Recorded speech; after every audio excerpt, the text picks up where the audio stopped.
merci à tous d'être là aujourd'hui. Merci à tous ceux qui sont connectés. On va attendre encore quelques minutes. Je pense que les derniers arrivants se pressent pour passer la porte. Mais je vais commencer peut-être par vous présenter en détail, présenter aussi qui on est nous, et ensuite vous serez amenés à parler et à présenter chacun votre tour, ben voilà, les sociétés que vous représentez et ce que vous faites dans la vie. Aujourd'hui, le sujet qui nous amène, c'est la rénovation énergétique, donc un sujet évidemment capital en ce moment, plus que jamais, j'ai envie de dire, même si c'est un sujet qui déjà nous occupe depuis une dizaine d'années à peu près. Les normes s'accélèrent, le défi environnemental s'accélère aussi, le marché du BTP, plus que jamais aujourd'hui, est en train d'être remis en question, des révolutions sont en cours. Et la rénovation énergétique est un pan immense de cet aspect-là, évidemment, d'où aussi une volonté du gouvernement d'investir massivement dans ce domaine. Donc, aujourd'hui, on n'a fait venir que des experts, dont vous faites partie, qui sont très importants dans ce domaine-là et qui font office de référence. Même si vous allez être humble, je le sais, mais moi, je connais la vérité. Donc déjà, en quelques mots, nous qui on est. Donc moi, je suis Maxime Thomas, je suis cofondateur du cabinet de recrutement Brix. Donc nous, on a un cabinet de recrutement spécialisé dans les métiers du BTP et les métiers de l'immobilier. On fait appel à nous la plupart du temps sur des recrutements qui sont techniques, qui demandent des chasses ciblées sur un domaine de compétences lui aussi assez ciblé. Voilà, il est vrai que sur des sujets aussi techniques que celui-là, je préfère laisser la main à des experts comme vous. Donc aujourd'hui, on a la chance de recevoir Raphaël Colostre. Bonjour. Oh. Donc vous êtes le PDG de la société IDF Énergie. Vous me dites si je me trompe, mais a priori. PDG, je ne suis pas P. Vous m'entendez? Oui. Ah non, c'est Maxime qui est figé.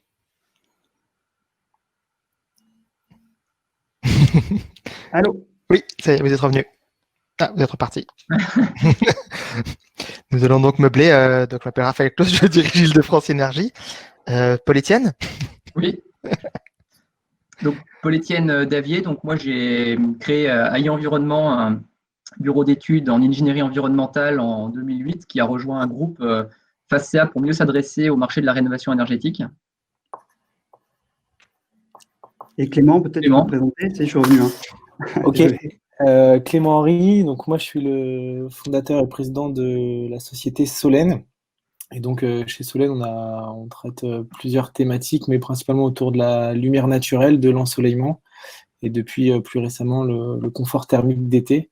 Donc on est à la fois bureau d'études, on accompagne nos clients en phase de montage-conception, mais aussi, c'est ce qui fait notre particularité, on travaille beaucoup en phase de commercialisation sur la partie valorisation justement de ces informations-là, dans l'idée de donner un maximum d'informations aux futurs occupants de l'espace. Ok, merci à tous. Très bien, on va du coup attaquer dans le dur. Simplement, je voulais dire que pour ceux qui n'auraient pas le temps de rester jusqu'au bout du webinaire, bien sûr, celui-ci sera diffusé assez largement sur nos réseaux sociaux, sur les vôtres aussi, pour une petite séance de rattrapage. On va essayer de se limiter à 1 heure en termes de temps pour pas que ce soit trop long et essayer d'être efficace, que ce soit dans les questions, etc. Et si jamais on a plus de questions et qu'on est amené à dépasser, ça sera pour un deuxième séminaire, c'est pas grave. On va peut-être commencer avec vous, Raphaël. Désolé, j'ai écorché du coup votre titre apparemment et vous m'avez repris et ça a coupé juste à ce moment-là, donc je suis vraiment désolé pour ça. Mais vous auriez pu ne rien dire et voilà, ça aurait été très bien. Non, société publique, il n'y a pas de PDG sur cette session. Vous avez été témoin, donc du coup, vous ne pouvez pas vous tromper cette fois-ci. Bon, en tout cas, vous m'avez envoyé une présentation, donc je vais la diffuser si vous voulez bien. Je ne sais pas si vous avez la capacité, vous, de diffuser un document ou s'il faut que je le fasse moi. Alors, sur cet outil, je n'en sais rien. Je pense que si je peux. Vous avez le petit outil partagé? Je l'ai. Peut-être je vous invite à le faire, ce sera plus pratique que si c'est moi qui je suis amené à vous poser des questions. D'accord, je vais l'ouvrir et puis en parallèle, je vais commencer à expliquer. Qu'il nous sauve, je le ferai pendant la présentation, mais ce que j'ai prévu de raconter, parler de rénovation énergétique, un peu au sens large pendant 2 minutes, et ensuite une dizaine de minutes sur une application au secteur sur lequel nous sommes spécialisés, qui est la rénovation énergétique des copropriétés, parce que je pense que nous tous, là, Clément, Paul-Étienne et moi, on va partir du grand concept de rénovation énergétique et puis atterrir sur le « c'est bien beau, c'est important, mais comment est-ce qu'on fait concrètement pour mettre tout ça en avant ?» Et donc, nous sommes une société qui est originale à certains aspects. Vous devez voir ma présentation, Oui, je pense. moi je la vois en tout cas. Parce que nous sommes une société publique qui appartient à la région Île-de-France, mais qui intervient comme une société classique, c'est-à-dire que nous ne recevons pas de subventions, nous équilibrons nos comptes et nous adressons à un marché qui est un marché privé, c'est-à-dire les copropriétés. Les actionnaires chez nous, c'est la région Île-de-France en numéro 1, puis en 2, la ville de Paris, la Caisse des dépôts et consignations, le département du Val-de-Marne et une série d'autres collectivités territoriales. Et les métiers que l'on recrute et les métiers qui nous permettent d'avoir une expertise au bénéfice des copropriétés qui envisagent des rénovations énergétiques, ça va être des métiers techniques presque classiques, des architectes qui font de la maîtrise d'œuvre sur la rénovation énergétique du bâtiment, des thermiciens ou plus précisément des ingénieurs thermiques fluides, des chefs de projet et ingénieurs financiers qui là est un profil plus original parce qu'il n'existe pas vraiment, il n'y a pas d'école pour apprendre ce métier-là. Donc on s'appuie sur éventuellement des architectes qui ont envie de moins faire de la maîtrise d'œuvre et plus de faire du pilotage de projet. Ça peut être des gens qui ont fait de l'information conseil chez des opérateurs ANA, des espaces de conseil FAIR, des structures de conseil et d'accompagnement. Juristes, communication, finance, donc plusieurs expertises. Et quelques généralités sur le bâtiment. Je ferai peu de généralités parce que mon but c'est quand même d'être concret. Mais sur le secteur du bâtiment, c'est le premier secteur de consommation d'énergie en France. C'est là qu'il y a le plus d'énergie qui est consommée. C'est le deuxième secteur en termes d'émissions de gaz à effet de serre. Et on oublie derrière les transports, qui est d'assez loin le premier secteur émetteur. Mais quand on regarde les différents scénarios, que ce soit les scénarios alternatifs comme le scénario négawatt ou des scénarios officiels comme la stratégie nationale bas carbone, eh bien le premier poste de baisse des émissions de gaz à effet de serre, c'est le bâtiment. C'est que le deuxième émetteur. Mais quand on regarde ce qu'on sait faire pour le baisser à 5 ans, à 10 ans, baisser les émissions, le secteur du bâtiment, on sait comment faire. On voit comment transformer une épave énergétique ou simplement un bâtiment moyen en un bâtiment très peu consommateur d'énergie et donc très peu émetteur de gaz à effet de serre. Sur le secteur des transports, on sait faire des choses, mais pas avec la même efficacité, avec la même radicalité. On a donc un enjeu environnemental fort, on a un enjeu social important avec le phénomène qu'on appelle précarité énergétique. On a un observatoire en France qui est piloté par l'ADEME qui nous dit que 12% des ménages français sont en situation de précarité énergétique. C'est-à-dire qu'ils ne peuvent pas, au vu de leurs revenus et de la qualité énergétique de leur logement, accéder à un confort énergétique normal. Ils ne peuvent pas subvenir à leurs besoins de base en matière énergétique. Donc 12%, on n'est pas sur un enjeu de grande pauvreté, on est sur un enjeu très large. Parfois, c'est lié à des très faibles revenus, donc à de la pauvreté, et parfois, c'est lié aussi beaucoup à de la très mauvaise performance énergétique du logement. Et dans certains logements, même avec des revenus moyens, on est en précarité énergétique parce que ces revenus moyens ne suffisent pas pour accéder à un confort énergétique normal. Donc on a un enjeu social aussi.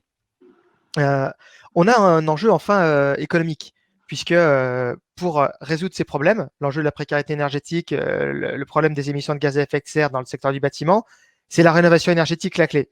La loi dit même que la France aura 100% de son parc de logements, sans oublier qu'en plus tout le parc tertiaire à traiter, mais 100% de son parc de logements sera, ah oui j'ai mis bâtiment, pardon, c'est logement, sera au niveau des normes bâtiments basse consommation.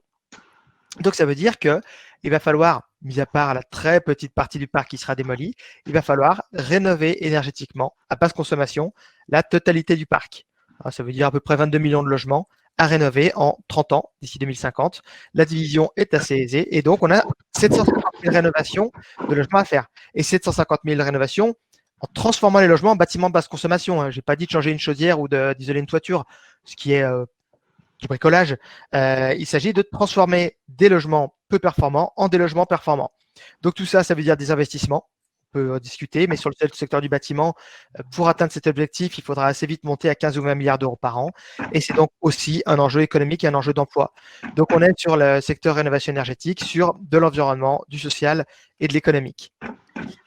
C'est bien beau de dire ça, mais moi, quand je vais voir des copropriétés et que je leur dis il faut vous lancer dans une rénovation énergétique, pour les différents enjeux que j'ai cités, bon, l'emploi, les baisses des émissions de gaz à effet de serre, ce n'est pas leur sujet principal, ça les intéresse, mais je vais leur demander des investissements importants. Et donc, il va falloir que je leur parle à eux. Et dans les bâtiments, eh bien souvent, ce qui va motiver les copropriétés, c'est de traiter leur bâtiment. Un vieux bâtiment qui commence à montrer des pathologies, des signes de vieillissement, qui commence à être moche, enfin vieillissant esthétiquement, ringardisé par les logements neufs à côté, qui arrivent avec des meilleures performances énergétiques et un look plus contemporain, éventuellement regardisés par les logements sociaux à côté qui ont été rénovés, eh bien, eux se disent, je dois traiter mon bâtiment pour sa pérennité, mais aussi pour qu'il continue d'être beau et d'être plaisant à la fois esthétiquement et aussi en termes de confort, puisque aujourd'hui, on a tous des attentes en termes de confort dans le bâtiment. On n'accepte plus d'être dans des bâtiments froids et même, je crois que ça va être traité un peu par Clément, d'être dans des bâtiments trop chauds. Et donc, c'est très important quand on traite une rénovation thermique de traiter autant le confort d'hiver que le confort d'été. Donc, il y a ces différentes motivations. Une motivation à faire des économies d'énergie, évidemment, à se mettre en conformité avec des obligations futures, puisqu'il y a de plus en plus d'obligations de rénover des bâtiments, interdiction de mettre sur le marché des bâtiments à tel ou tel niveau énergétique. Donc, il y a de plus en plus. Il est interdit, par exemple, de faire un ravalement sans isoler. Il y a une série de choses qu'il faut avoir en tête. Et tout ça, ça a un impact sur la valeur de biens. Les notaires mesurent par exemple qu'en grande couronne francilienne, les appartements dans les meilleures classes énergétiques se vendent 15% plus cher que les appartements dans les moins bonnes classes énergétiques. C'est logique, hein, puisque ça apporte des prestations supplémentaires. Un acheteur n'est pas prêt à payer une passoire énergétique au même prix qu'un logement qui apporte un bon niveau de confort et qui est conforme aux attentes d'acheteurs futurs. Donc, j'ai montré que c'était nécessaire à l'échelle collective, à l'échelle des copropriétaires. Maintenant, il faut arriver à le mettre en œuvre. Et en copropriété, le secteur dont on s'occupe, qui est quand même 70, la copropriété, c'est 60% de l'habitat dans la région où je travaille, Île-de-France. C'est très majoritaire. Eh bien, les mécanismes de prise de décision sont très complexes. C'est pas une personne ou un couple qui décide tout seul. C'est 5, 50, 500. On a fait les copropriétés jusqu'à 900 logements. Personne donc qui décident ensemble et qui doivent se mettre d'accord sur un seul et même projet. Et c'est évidemment très compliqué. Puis une fois qu'on s'est mis d'accord, il va falloir coordonner les intervenants, un ingénieur, un architecte, un financier, une banque, etc. Il va falloir réunir les financements pour tout le monde. Parce qu'une fois qu'on a voté les projets, il y a ceux qui votent pour, qui vont payer pour leur quote-part du projet. Il y a aussi ceux qui ont voté contre en assemblée générale, qui doivent quand même payer la quote-part du projet. Donc il faut trouver des solutions de financement. Tout ça, ça fait que copropriétés, ils ont souvent du mal à se mettre d'accord sur des programmes de travaux ambitieux et ils ont tendance à ne pas faire de travaux ou à faire des travaux à minima en prenant les moins chers. Donc, on fait qu'un petit bout du projet et on le fait avec l'entreprise la moins chère et donc souvent la moins qualitative. Donc, notre but, c'est de permettre aux copropriétés de faire des projets de qualité, ambitieux énergétiquement, bons pour eux et pour leur bâtiment. Donc, d'abord, en leur simplifiant la tâche, en ayant un chef de projet ou une chef de projet qui est le point d'entrée et qui va ensuite piloter toutes les autres ingénieries. Un architecte, un ingénieur thermique fluide et un ou une ingénieur financier. Donc toujours ces trois métiers à la fois.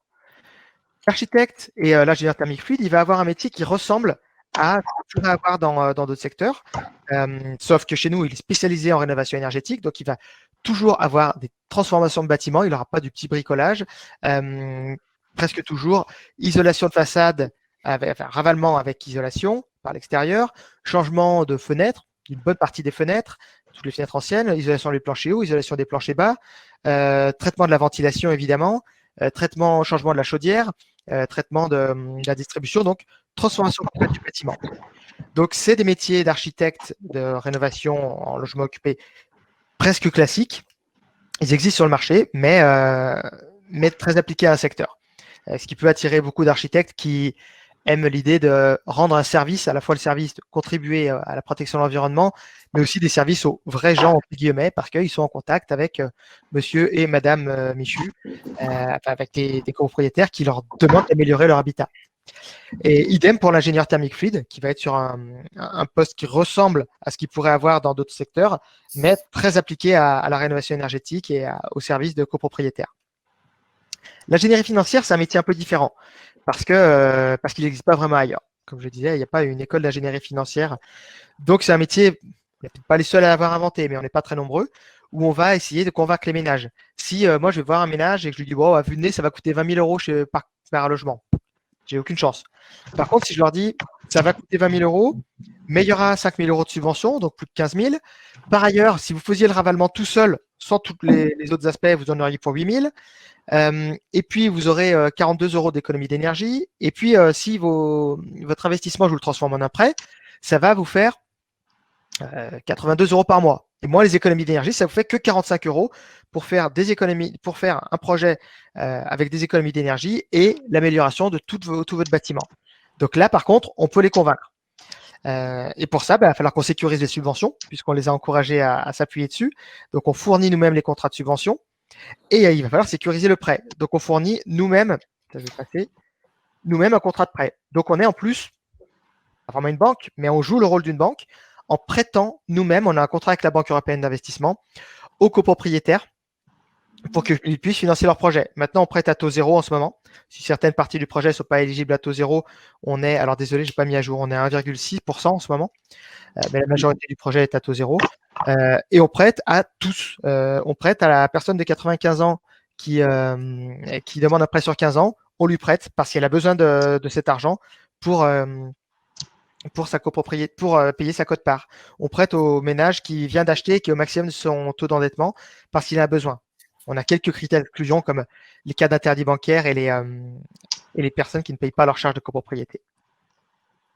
Et donc, à ce jour, on a travaillé pour 72 copropriétés, ce qui fait un peu plus de 11 000 logements qu'on a accompagnés. Et parmi eux, 3 300 ont voté la réalisation de travaux. En moyenne, on divise par 2 la consommation d'énergie. Et la moitié des ménages qui bénéficient de notre intervention sont à revenus modestes ou très modestes. Ce qui veut dire que ça marche pour ces gens-là. Ça marche aussi pour les 3/4 qui ne sont pas à revenus modestes ou très modestes. Voilà rapidement le portrait que je proposais de dresser en introduction. Écoutez, vraiment très intéressant. Moi, les questions que j'ai envie de poser là tout de suite, c'est sur l'ampleur de la tâche qui nous attend. Vous pouvez nous donner une idée du nombre de chantiers qui sont nécessaires pour que la France passe du plus mauvais élève à l'échelle européenne en matière de rénovation énergétique, ce que j'ai pu voir ce matin, je ne sais pas si vous le saviez, mais on est plutôt mal placé, à un pays vertueux et avec un bassin de logements, en tout cas, et même de bureaux qui soit plutôt efficace énergétiquement parlant. Alors, le nombre de chantiers, il faut être à 750 000 par an si on considérait qu'à partir de maintenant, d'ici 2050, on attaque. Clairement, on ne va pas être à 750 000 cette année ou l'année prochaine. Donc, il faut plutôt envisager une montée en puissance progressive vers 800 000 d'ici 3 ans. Je pense que le plus important, c'est de changer la culture des petits travaux du bricolage pour passer à la rénovation globale. Je prends un bâtiment ancien et je le transforme en un bâtiment performant. Ça fait un peu plus peur. Nous, en copropriété, cette transformation, elle coûte à peu près 25 000 € par logement, mais elle inclut plein de travaux qui sont à faire de toute façon. Quand on fait une rénovation par l'extérieur, il fallait faire un ravalement. Quand on change une chaudière, c'est qu'il fallait la changer. Quand on isole une toiture, c'est qu'il fallait la rechanger. Donc, il faut bien avoir cet aspect-là. Et de toute façon, tout ce qu'on fait, c'est que ça aurait été à faire à un moment ou à un autre. Le faire en une seule fois, ça coûte beaucoup moins cher que le faire en 3 fois. C'est sûr. C'est beaucoup mieux fait. C'est moins invasif parce que c'est les projets lourds. Si on en fait une phase et qu'on attaque la deuxième après, personne n'ira. Ça optimise les subventions. Il n'y a que des avantages, mais ça fait plus peur. D'où la création par la région Île-de-France d'un opérateur comme nous qui essaie de transformer des projets complexes en projets abordables. Ok. Et même chose sur la partie conseil technique. C'est vrai que pour des néophytes, comme moi par exemple, ou ceux qui nous écoutent peut-être, ça peut impressionner toutes les problématiques techniques, les normes qui évoluent constamment, et voilà cet aspect aussi rentabilité évidemment. C'est-à-dire qu'il faut qu'un projet, au final, on s'y retrouve sur la facture énergétique à la fin du mois. Est-ce que vous apportez de la visibilité par rapport à ça? Comment est-ce que vous intervenez sur le sujet? Est-ce qu'il y a d'autres structures aussi qui, grillent le marché, mappent le marché, qui permettent d'avoir ce type de conseil? Oui, alors nous, évidemment qu'on l'apporte, il faut nous missionner, mais on apporte tout le conseil. Pour ceux qui sont du secteur du bâtiment, je vais faire une hérésie, pour ceux qui travaillent surtout en secteur public, on est maître d'œuvre et AMO intégré. C'est-à-dire qu'on a à la fois le conseil et la solution technique. Mais dans le secteur de la copropriété, on pense que c'est ce qu'il faut réduire au maximum le nombre d'intervenants. Donc, on groupe des acteurs qui, dans la logique habituelle, dans la structuration du marché du bâtiment, en France, sont forcément séparés et aussi indépendants que possible.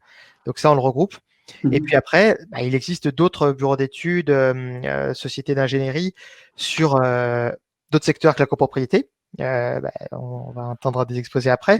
Nous, on ne fait pas de logement social, sauf ce qui est copropriété mixte. Il y a beaucoup de bailleurs sociaux qui viennent nous chercher pour la copropriété où il y a des bailleurs sociaux, mais logement social pur, on n'y va pas. Maison individuelle, on n'y va pas encore. Et petite copropriété, on ne le fait pas non plus encore. Donc, il y a toute une partie du marché qu'on ne maille pas parce que développer un modèle comme le nôtre, c'était long, complexe, d'avoir toutes les solutions. Et donc, aujourd'hui, on fait fonctionner ce modèle avant d'ouvrir d'autres secteurs. Ok. Qu'est-ce que vous diriez qu'il vous manque aujourd'hui pour que ce soit, le nombre de chantiers explose et que votre structure continue à évoluer, même si elle évolue déjà beaucoup. Mais voilà, pour que vraiment on arrive à cet objectif que vous avez donné. Sur le secteur copropriété, il manque presque rien. Parce qu'on a fait énormément de demandes au pouvoir public et pas mal d'entre elles ont été exaucées à la fin de l'année dernière. Il y a juste une, c'est qu'ils ont fait beaucoup évoluer les aides dans le sens de la rénovation globale. Ils ont supprimé les aides à la rénovation par petits morceaux en copropriété. Il n'y a plus que des aides à la rénovation globale. Simplement, ils ont pas mal baissé les aides pour les ménages à revenus modestes et très modestes au passage. Donc ça, on le regrette beaucoup. Mais on est quand même plus très loin d'y être. Donc je pense que simplement, il faudrait faire appliquer la loi. Par exemple, il y a des obligations d'isoler quand on ravale. Il faut le faire appliquer. Parce que moi, des services d'urbanisme qui m'ont embêté parce qu'on avait choisi un vert pâle et qu'ils préféraient le rose chaud, il y en a eu beaucoup. Par contre, une collectivité qui nous a dit « Attendez, mais là, ils n'isolent pas, c'est illégal et irresponsable », j'en ai jamais vu. Oui, bien sûr. Parce que peut-être qu'il y a un manque de compétences dans ces différents services, non?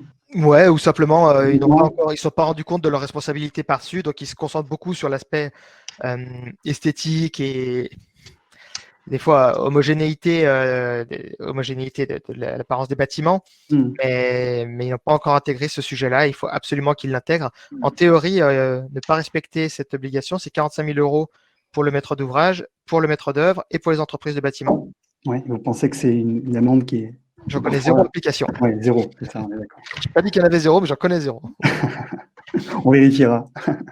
Bon, écoutez, messieurs, j'ai envie que ce soit aussi un échange vivant, donc n'hésitez pas, si jamais vous avez des questions pour M. Claus. Je pense que c'est l'occasion que vous parliez entre spécialistes. J'ai juste une petite question sur le modèle, donc moi que je connais et que je trouve vraiment très bien.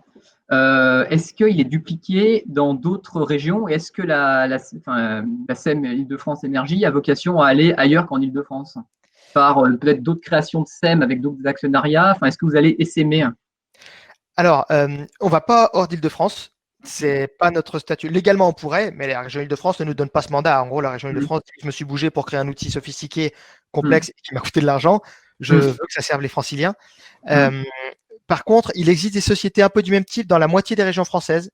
Grand Est, Hauts-de-France, Nouvelle-Aquitaine. Ils s'en créent en Centre-Val de Loire et en Occitanie. Donc, ça fait à peu près la moitié. Mais chacune a développé les spécialités cohérentes avec son habitat. Donc, sur la copropriété, c'est clairement nous les plus avancés. Sur la maison individuelle, c'est clairement nous les moins avancés. On n'en fait pas du tout, donc on n'est pas avancé du tout.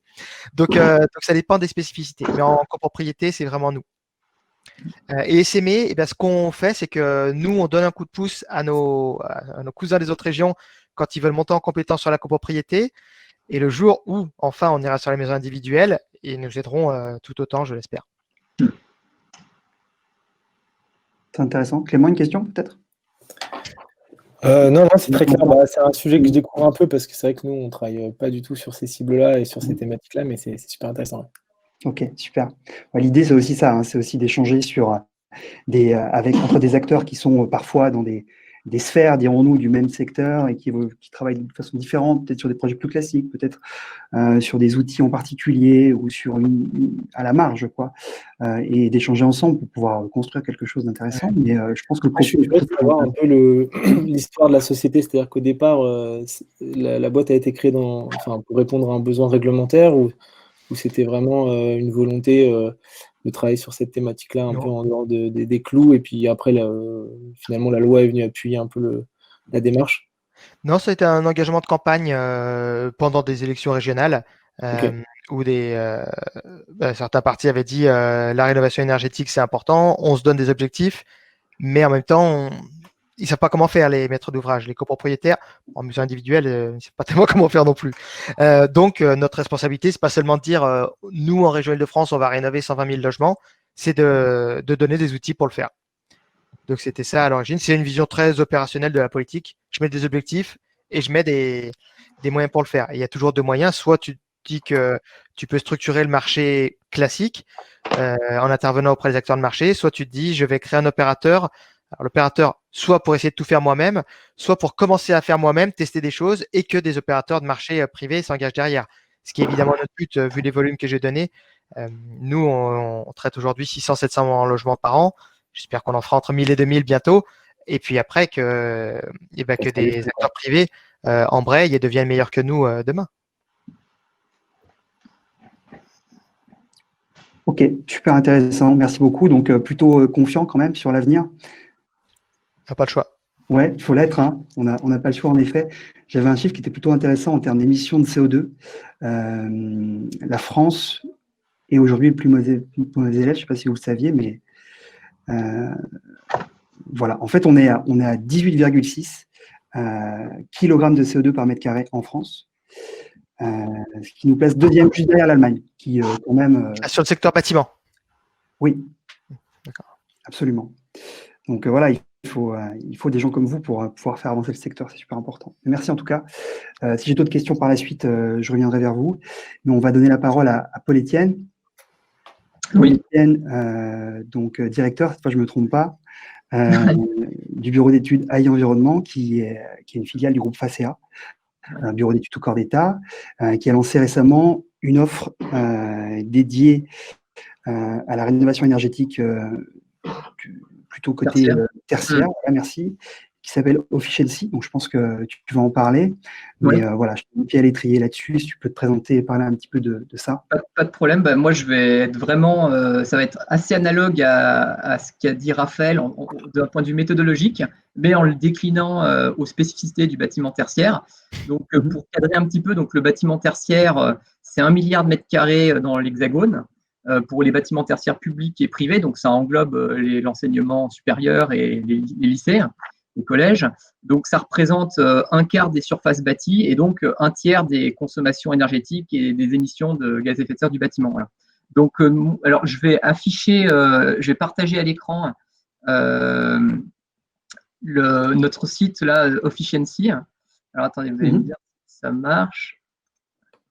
Vous me direz quand vous voyez. Tout marche aujourd'hui. On a déjà eu la panne technique. Voilà. C'est toujours comme ça. C'est en train de charger, voilà. Donc, pour retracer brièvement en fait l'historique de mon activité. Donc, en fait, moi, j'ai créé la boîte AI Environnement en 2008 avec cette volonté de m'engager sur des résultats et une rénovation énergétique avec des performances réelles atteintes. Donc, en fait, dès le 2008, on a travaillé sur de la simulation thermique dynamique, sur des notions de montage financier. Et puis, bon, vu que j'étais étudiant, qu'on n'avait pas vraiment de moyens de subvenir à nos… il fallait quand même qu'on se paye pas un salaire, mais une rémunération pour pouvoir vivre assez rapidement. Donc, on est devenu bureau d'études classique. J'ai gardé depuis 2008 cette volonté de travailler sur des économies d'énergie, on va dire, tangibles. Et donc, en fait, c'est la raison de ma fusion avec le groupe FACEA en 2016 pour pouvoir justement adresser le marché de la rénovation énergétique tertiaire avec une offre globale qui intègre non plus uniquement l'énergie, l'environnement, les fluides, mais aussi l'économie de la construction, une vision un peu structurelle, voire même architecturale, et liée au changement d'usage et au space planning. Donc, on est vraiment avec Officiency. Alors, je ne sais pas si ça apparaît ou pas à l'écran. Non. Alors, attendez, je vais annuler puis je vais recommencer. J'ai posté sur le chat pour ceux qui souhaitent aller sur le site internet. Mais partager à l'écran. Ouais. Ouais. C'est bizarre. Pourtant, moi, ça… L'intégral, fenêtre d'application. Onglet Chrome, je vais partir avec un onglet, allez, ça ira peut-être plus vite. Voilà. Est-ce que c'est bon? Oui, moi je le vois. Voilà. Donc, du coup, alors notre modèle, ouais, c'est bon. Donc, notre modèle, en fait, donc l'offre Officiency, comme notre nom l'indique, c'est Office pour les bureaux et Efficiency, Efficiency, donc l'efficacité énergétique pour les bureaux. Donc, c'est un marché sur lequel AI Environnement avait un savoir-faire plutôt au niveau de l'AMO environnement et des opérations en maîtrise d'offre thermique et de référence en fluide à l'origine. Et c'est pour ça qu'on s'est adressé, on va dire, on a commencé à collaborer avec un bureau d'études tout corps d'État qui n'avait pas forcément pris le virage de la transition énergétique, mais qui avait beaucoup de références en construction et en rénovation tertiaire.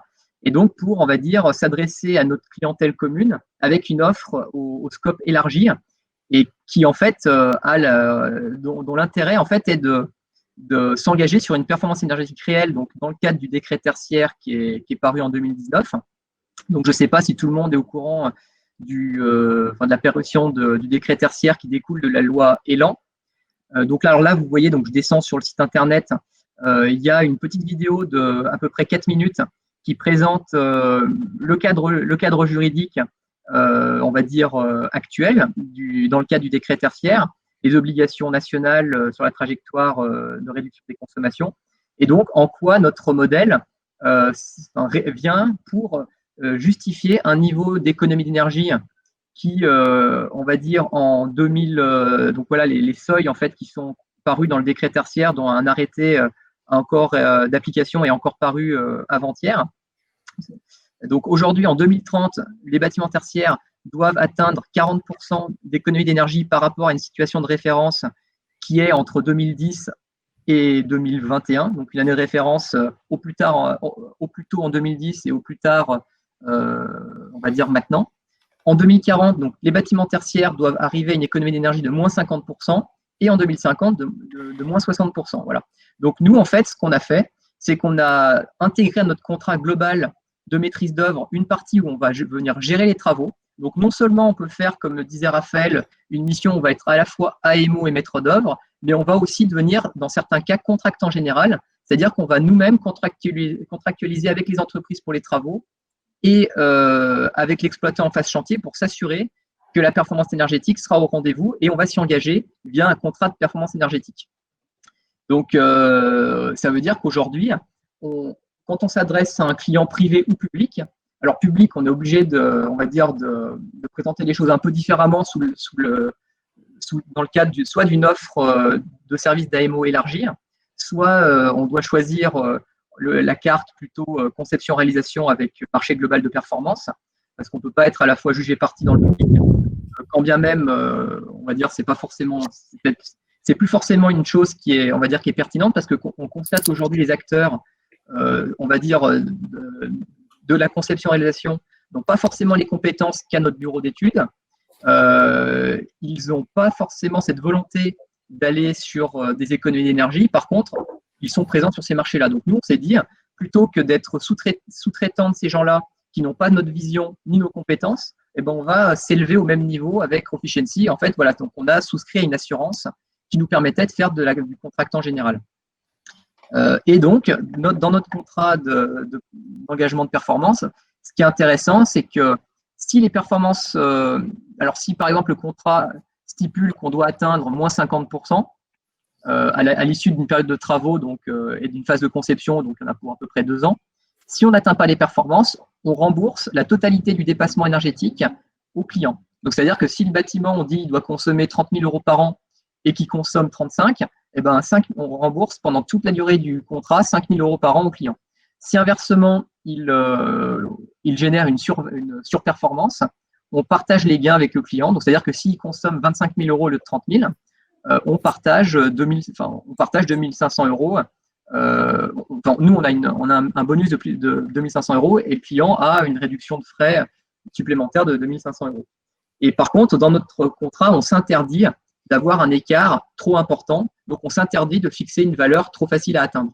Pour justement, pas jouer sur le fait notre business model n'est pas d'avoir des primes. Voilà. Notre business model, il est d'être dans une convergence d'intérêt avec le client et surtout de s'engager sur des résultats, des performances réelles, ce qui, encore une fois, à l'heure actuelle, ne demande aucune rupture technologique et juste une rupture méthodologique. Donc, c'est important de souligner aujourd'hui par rapport on va dire, au contexte actuel que moi, j'estime, un peu comme Raphaël l'a dit, qu'aujourd'hui, les normes sont suffisantes.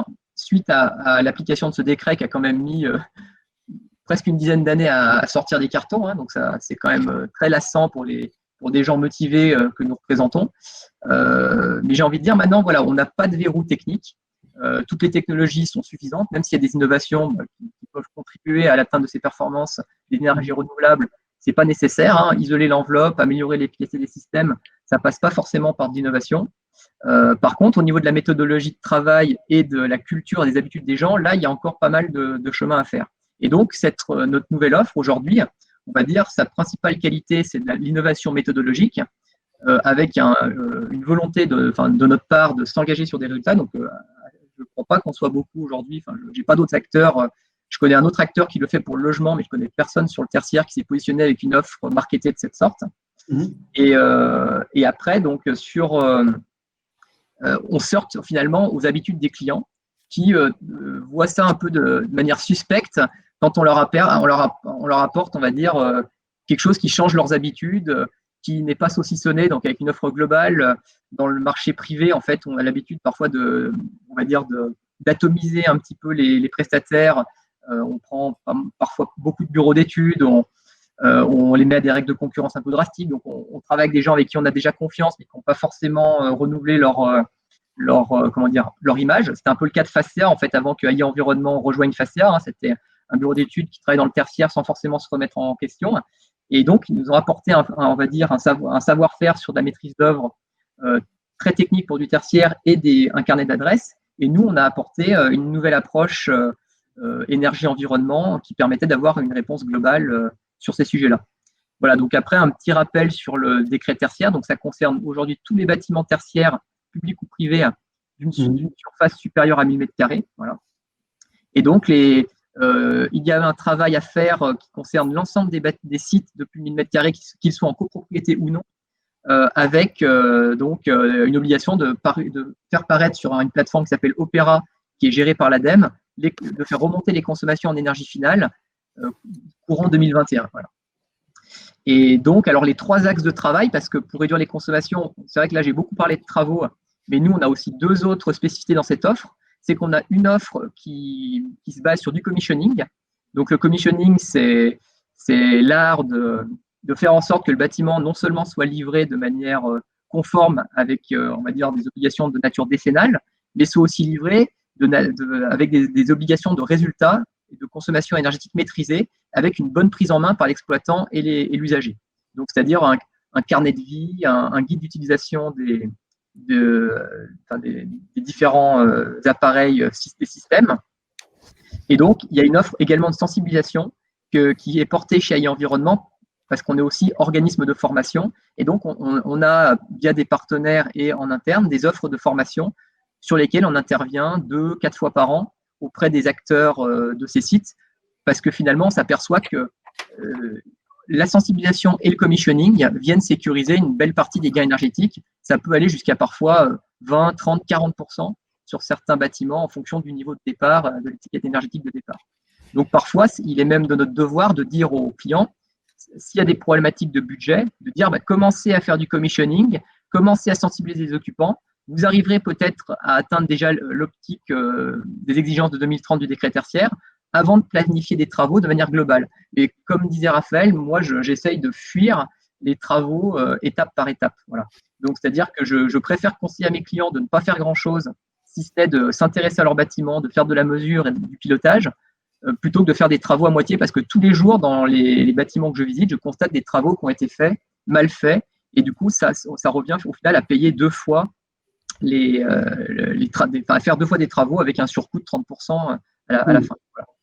Donc, c'est pour montrer. Donc, ensuite, l'offre Efficiency porte donc va de la programmation à l'exploitation. Donc, on a des différentes équipes d'AMO qui peuvent intervenir en programmation. Après, notre cœur de métier, donc la conception, réalisation, c'est bien la maîtrise d'œuvre. Et l'exploitation, donc par des ingénieurs qui ont un profil un peu particulier, qui sont agents de commissionnement, qui maîtrisent des protocoles IPMVP, des process de mesure et de vérification en aval qui commencent durant le chantier qui s'étendent en aval. Donc aujourd'hui, notre crédibilité sur le sujet, elle vient aussi par la réalisation d'un MOOC, donc sur l'amélioration énergétique des bâtiments tertiaires. Donc là, vous verriez, donc il y a un petit teaser. On a eu 3 sessions en 2020 de ce MOOC et on devrait en faire une, on n'a pas encore de date, mais on devrait en faire une au 2e trimestre 2021. Et donc, ce MOOC qu'on a porté nous et on allait chercher un partenaire avec l'OID, qui a pignon sur rue auprès de tous les grosses foncières privées. Donc, est venu nous apporter une légitimité parce qu'il a été financé par l'ADEME. Et donc, on présente les grandes étapes d'une rénovation énergétique tertiaire, les grands enjeux, avec un zoom sur les exigences à venir dans le cadre du décret tertiaire, qui est quand même un mini-séisme pour pousser les gens à l'action. Parce que ce qu'on peut regretter un peu en France, c'est que c'est ce frein à l'action quand il n'y a pas de normes et d'incitation réglementaire.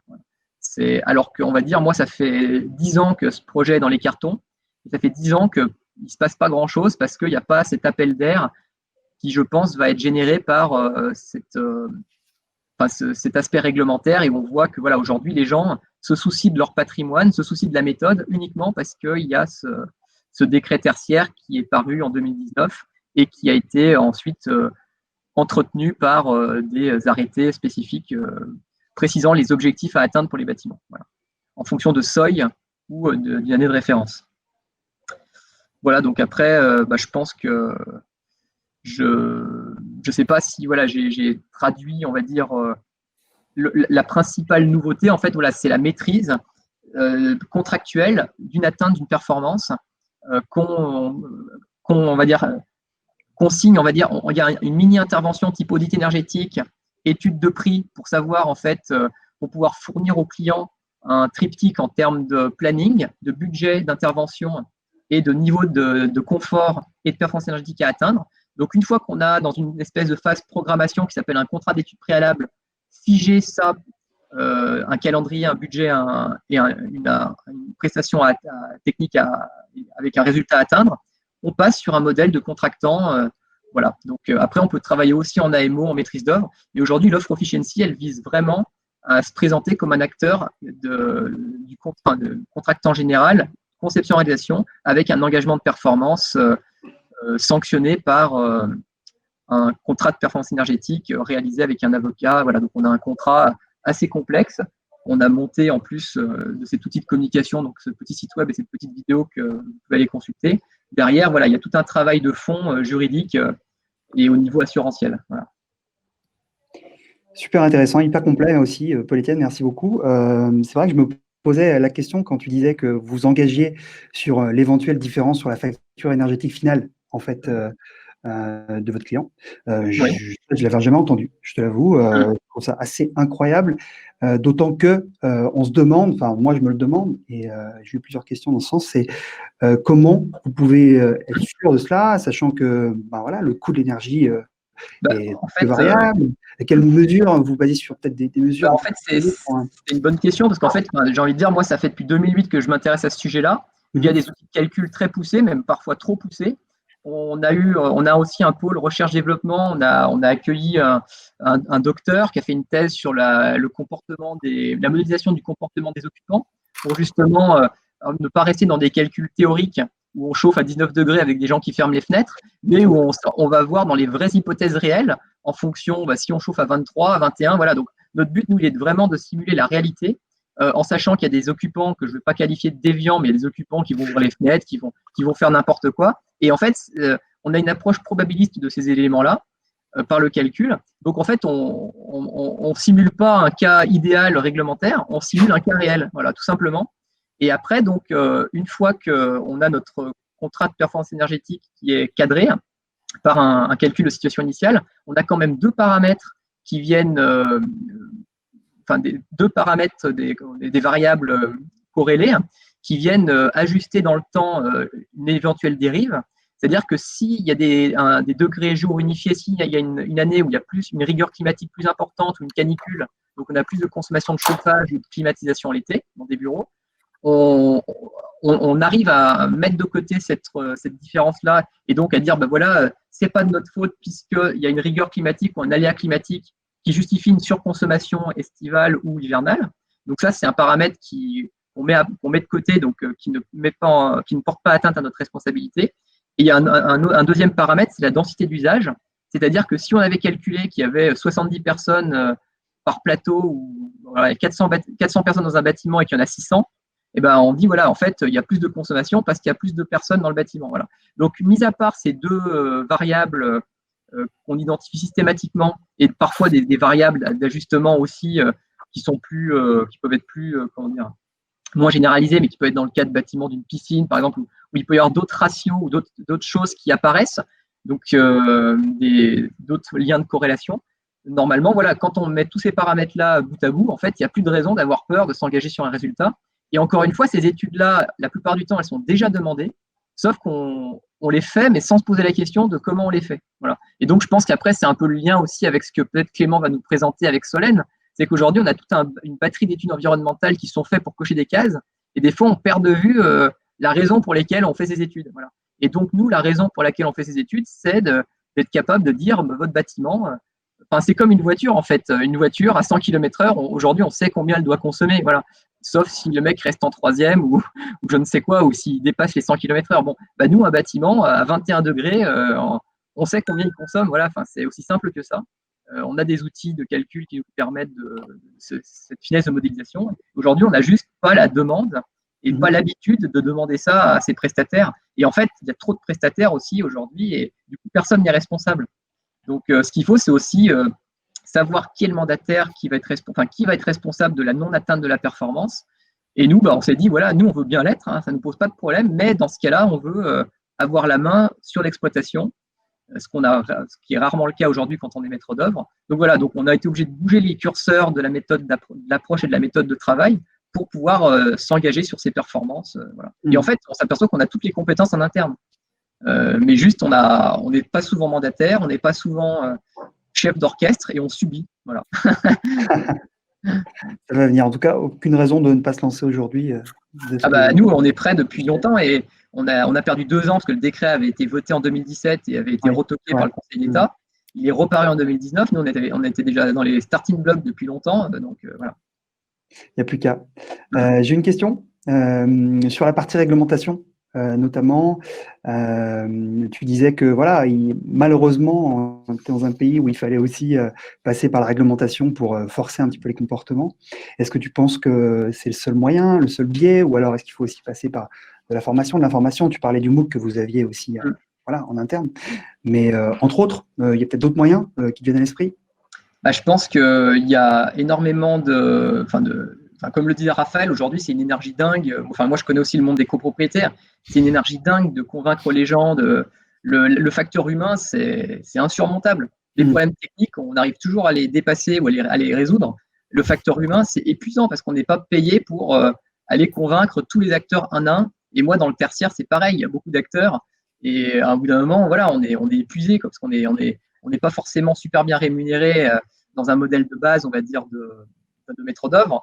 Et voilà, c'est pas notre travail d'aller évangéliser, sauf sur nos heures de nuit et de week-end, j'ai envie de dire. Et c'est pas donc c'est pas tenable.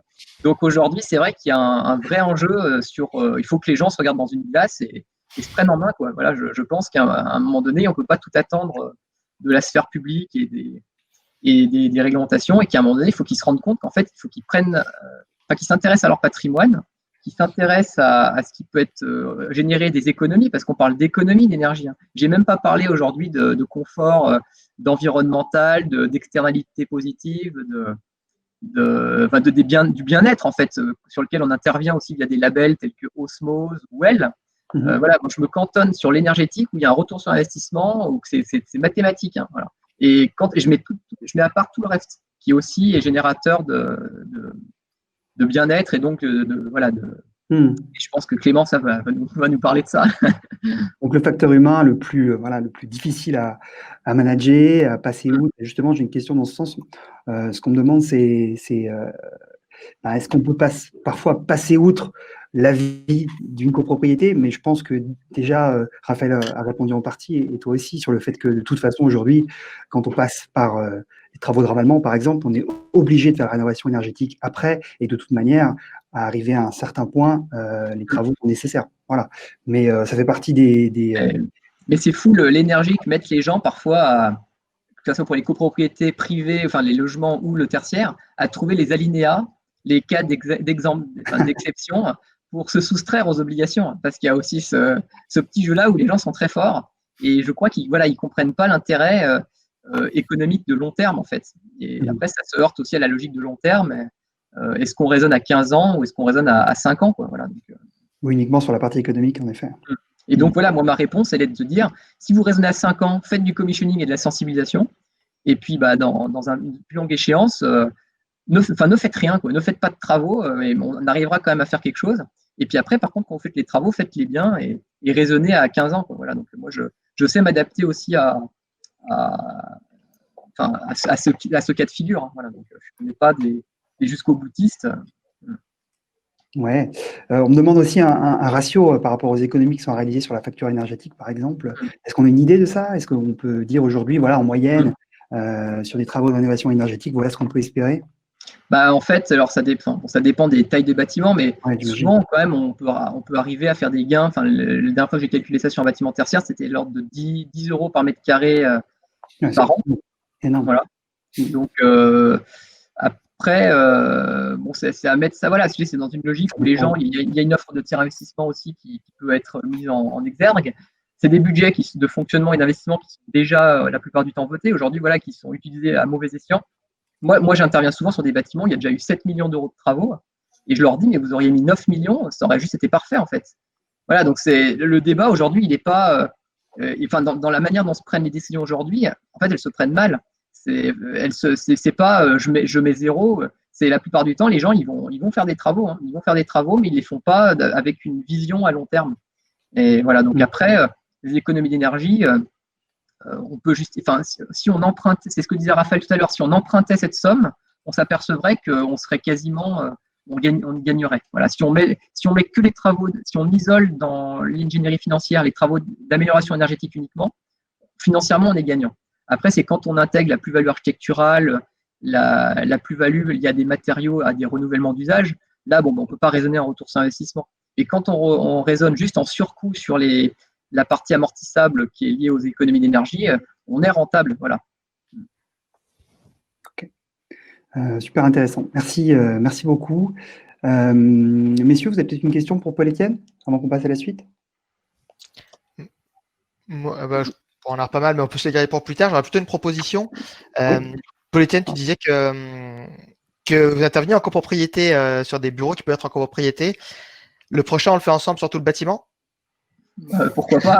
Parce qu'on est en mixte logement tertiaire, à moins que vous n'ayez pas besoin, mais si ça vous intéresse. Oui, après, il faut voir par quel biais. Mais voilà, aujourd'hui, nous, on peut intervenir en entreprise, c'est-à-dire qu'on peut intervenir en aval déjà d'une programmation réalisée par vos soins.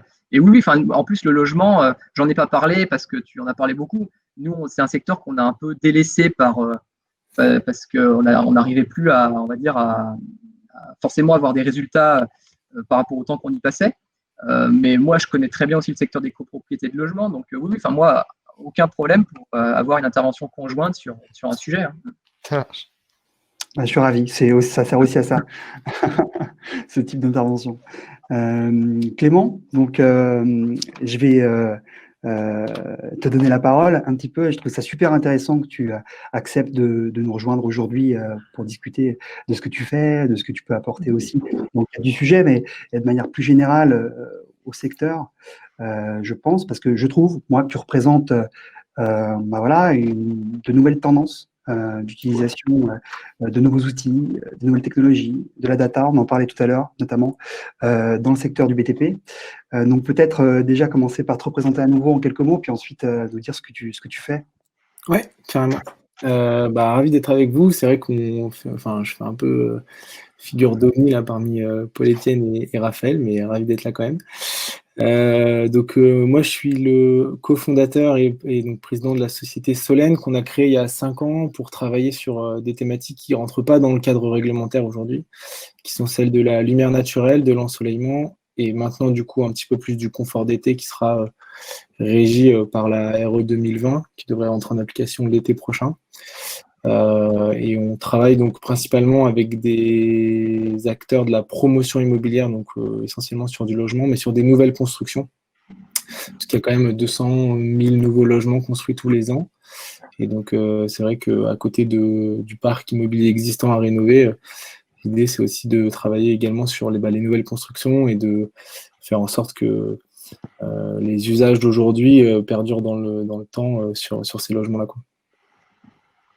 Donc après, notre approche, elle est assez, elle est très orientée autour de l'utilisateur du logement, puisqu'en fait, on est parti du constat qu'aujourd'hui, ce qui vous intéresse quand vous achetez un logement, c'est il y a toujours les critères évidemment un peu inhérents qui sont le prix, la localisation. Et après, quand on regarde plus précisément tout ce qui va être autour de la qualité, les caractéristiques du logement, on va retrouver le confort sonore, le confort visuel. La qualité de la connexion Internet aussi, la préservation du confort d'été, il y a tout un tas de critères comme ça qui restent quand même aujourd'hui assez subjectifs, ou en tout cas qui ne sont pas forcément quantifiés de manière, on va dire, précise. Vous achetez un logement aujourd'hui, vous n'avez pas forcément toutes ces infos-là sous la main.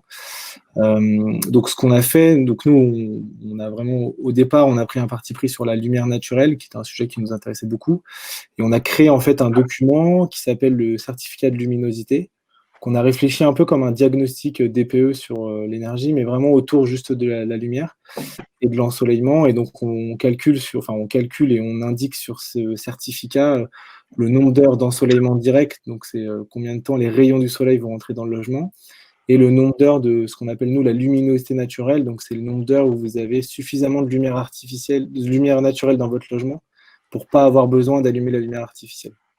On considère qu'il faut 200 lux en moyenne dans une pièce pour ne pas avoir besoin d'allumer de lumière artificielle. Et donc, au départ, il y a 5 ans, voilà, c'est ces documents-là qu'on générait, à la fois pour des agences immobilières sur de l'immobilier existant, mais aussi, du coup, sur de la promotion avec des logements neufs. Donc, on a fait ça pendant 2 ans, et c'est vrai que petit à petit, on s'est rendu compte que c'était frustrant, en fait, de juste faire l'audit, finalement, d'arriver au moment de la vente du logement ou de la location, et de ne pas pouvoir intervenir, en tout cas, sur les projets neufs, en amont.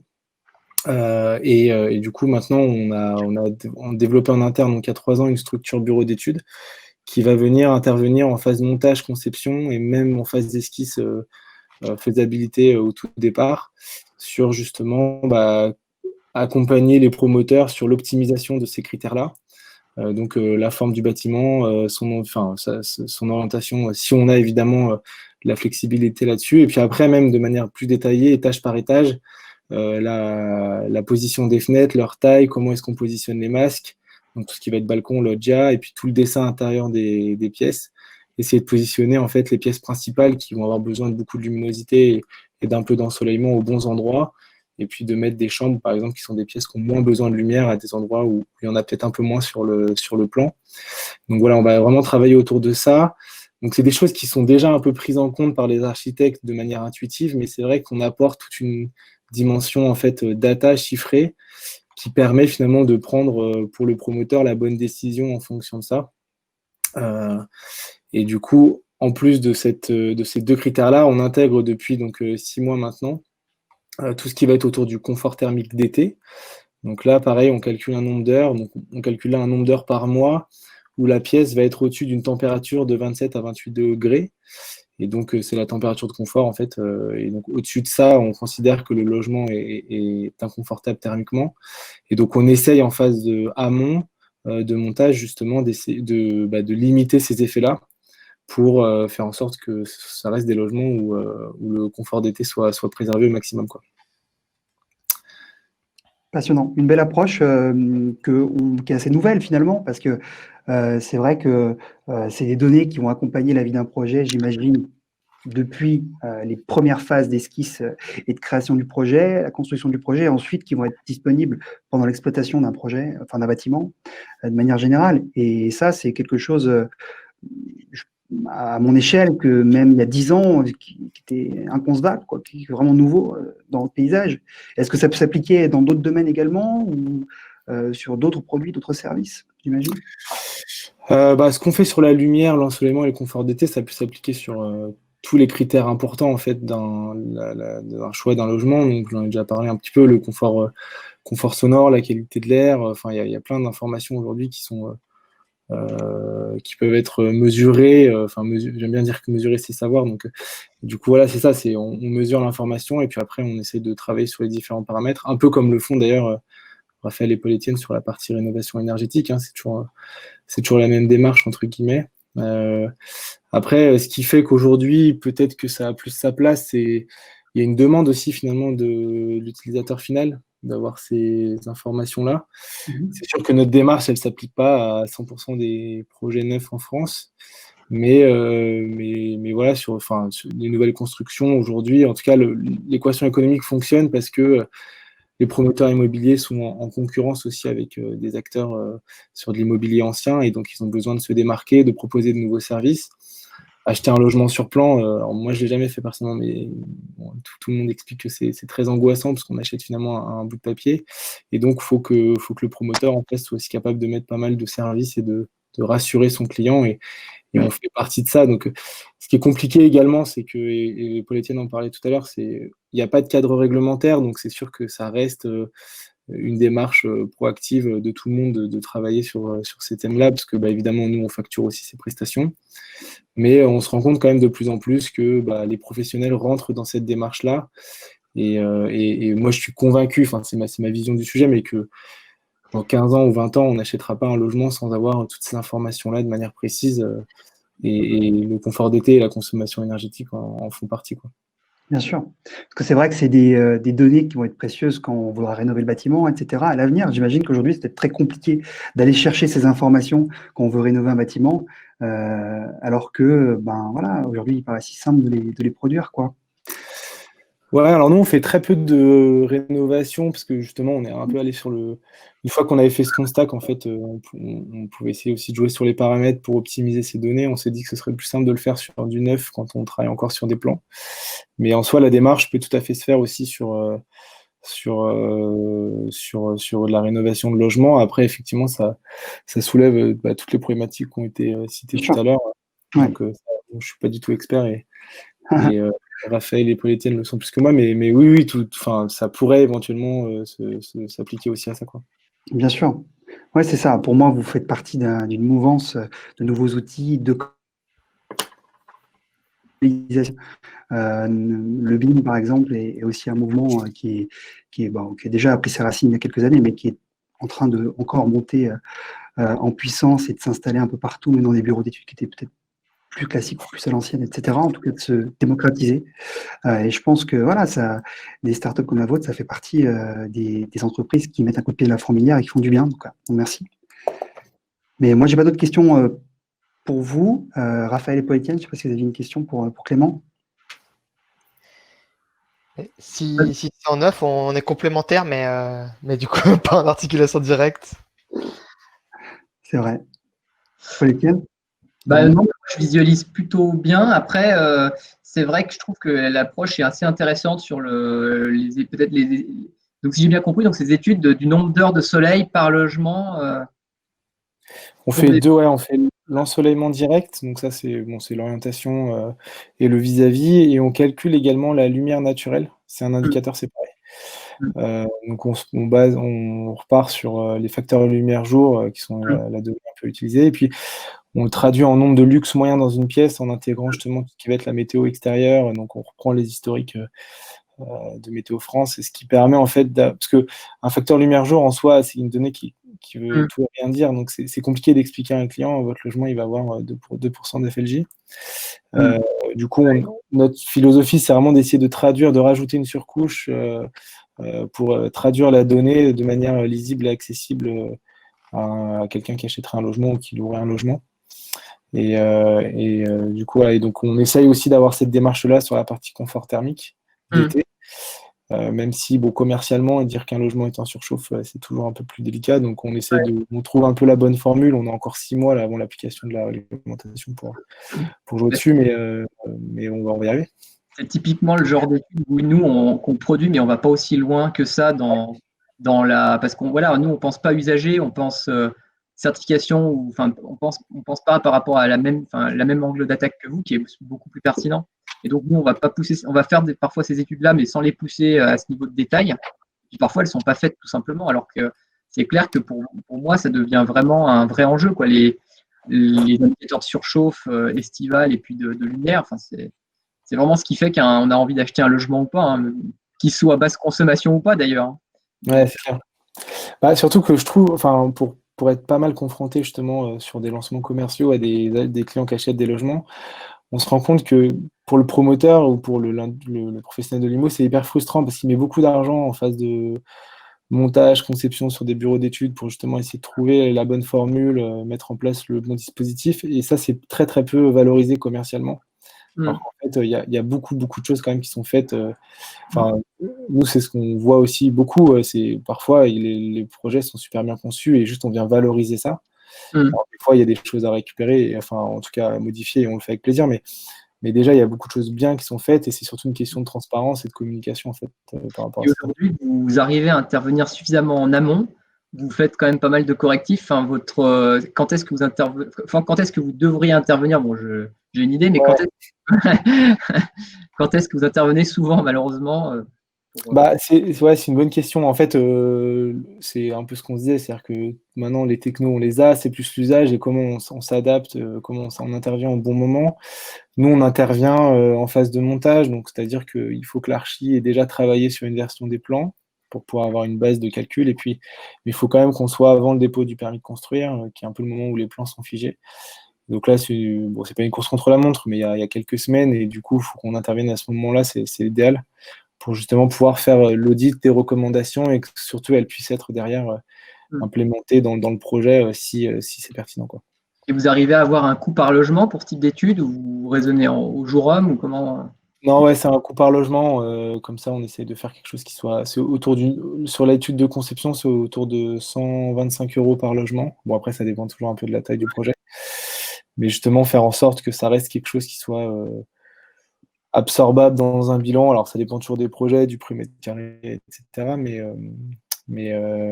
oui, on arrive à faire des modèles comme ça où le promoteur peut se projeter aussi, quoi. Mais on observe quand même là depuis 2 ans, enfin, moi je vois beaucoup de collectivités, notamment à Nantes, aussi à Lyon, qui mettent des référentiels en fait, justement sur des nouvelles constructions autour de ces thématiques-là. Et c'est vachement intéressant parce qu'on sent que ça bouge et que les mairies en fait prennent en compte le sujet et l'intègrent de plus en plus dans leur réglementation. Alors c'est des réglementations locales, mais voilà, donc ça va dans le sens de l'histoire. Après, effectivement, on verra. Enfin, en Pologne, par exemple, je sais qu'ils demandent, enfin, c'est dans la loi maintenant, ils demandent un nombre d'heures d'ensoleillement minimum dans les logements. Du coup, c'est intégré pour les architectes, par exemple, tous les archis en Pologne ont un bureau d'études associé qui font tous les calculs pour faire en sorte que tous les logements atteignent cet objectif-là. Donc après, ils ont des façons de concevoir des logements qui est différentes, avec beaucoup de logements traversants, des doubles expositions, des choses comme ça, qu'on n'a pas tout à fait encore en France, mais on va y venir. Intéressant. Et lié à tout ça, du coup, il y a des nouveaux métiers qui se développent, qui apparaissent dans les années précédentes et à venir. Par rapport à quoi exactement? De nouvelles compétences qui sont liées à ton métier et à l'évolution de ton métier dans les années à venir. Tu penses qu'il y a de nouvelles compétences qui vont émerger ou qui seront de plus en plus demandées sur le marché, des nouveaux métiers qui vont progressivement grandir? Nous, sur notre L'ingénieur thermicien, ce sera le futur denrée rare. Ouais, c'est ça. Alors, il n'y a pas d'ingénieur spécialisé sur la lumière. Enfin, il y a quelques archis qui font des travaux de recherche là-dessus et on en a vu passer quelques-uns chez nous et c'était à chaque fois hyper intéressant. Mais après, dans la démarche, c'est un peu comme si on traitait un autre sujet. En fait, on utilise des logiciels classiques du marché, c'est juste qu'on rajoute notre surcouche dessus. Donc après, nous, dans l'équipe, on a à la fois des archis et puis des ingénieurs thermiciens qu'on adapte en termes de savoir-faire à nos spécialités, on va dire. Ok. Bon, je pense qu'on peut mettre fin à ce premier webinaire. On a un petit peu dépassé le temps qui nous était imparti et je pense qu'il ne faut pas que ça dure non plus trop et puis garder un petit peu de matière pour le prochain webinaire. J'espère que vous serez des nôtres. Dans tous les cas, je voulais vous remercier d'avoir participé au premier webinaire de Brix. J'espère pas le dernier, en tous les cas avec vous.